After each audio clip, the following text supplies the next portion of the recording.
ఈ ఆదివారం ఏం ప్లాన్ చేస్తూ ఉన్నారు? ఫ్యామిలీతో ఎక్కడికన్నా బయటికి వెళ్ళాలనుకుంటున్నారా? షాపింగ్కి వెళ్ళాలనుకుంటున్నారా? లేకపోతే ఏమైనా పిండి వంటలు చేసుకోవాలనుకుంటున్నారా?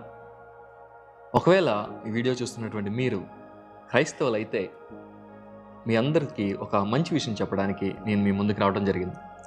కీర్తనల గ్రంథం 84వ కీర్తన 2వ వచనంలో ఈ విధంగా ఉంది: యెహోవా మందిర ఆవరణములను చూడవలనని నా ప్రాణము ఎంతో ఆశపడుచున్నది. అది సొమ్మసిల్లుచున్నది.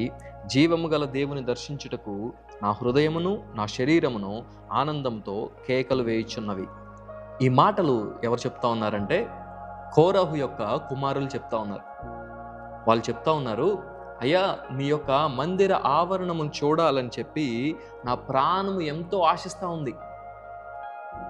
క్రైస్తవులైతే, దేవుని యొక్క రక్తం చేత కడగబడినటువంటి వారైతే ఆదివారం వచ్చిందంటే మనము దేవుని మందిరంలో కనపడాలి. ఆయన యొక్క మందిర ఆవరణాన్ని చూడటానికి మనము పరుగులు ఎత్తేటువంటి వారిగా ఉండాలి.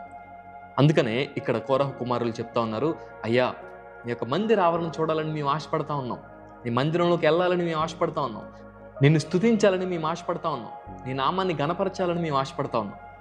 కాబట్టి కోరహు కుమారులు కలిగినటువంటి మనసే మనకి ఉండాలి.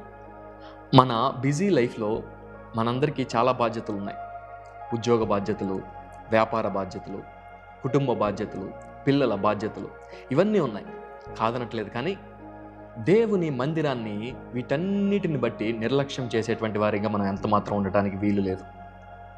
వారమంతా మన కొరకు కష్టపడతాం, మన పిల్లల కొరకు కష్టపడతాం, కుటుంబం కొరకు కష్టపడతాం. కానీ వారంలో ఒకరోజు అది దేవునిది.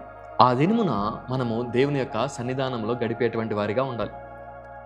మన యొక్క జీవితం ఆశీర్వాదంగా ఉండాలంటే, మిగిలిన రోజులన్నీ కూడా దీవెనకరంగా మారాలి అనంటే ఆదివారం దేవుని మందిరంలో మనం గడపాలి.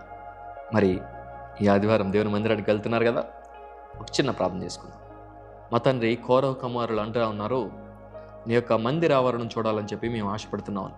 అవును తండ్రి, మేమందరం కూడా అటువంటి ఆశ కలిగినటువంటి వారిముగా, నీ యొక్క మందిరమునకు పరుగులు ఎత్తుకుంటూ వచ్చేటువంటి వారిముగా అటు కృపను మాకు దయచేయమని, దాని ద్వారా గొప్ప దీవెనలు మాకు దయచేయమని యేసయ్య అతి పరిశుద్ధమైన నామములో అడుగుతున్నాము పరమ తండ్రి. ఆమేన్.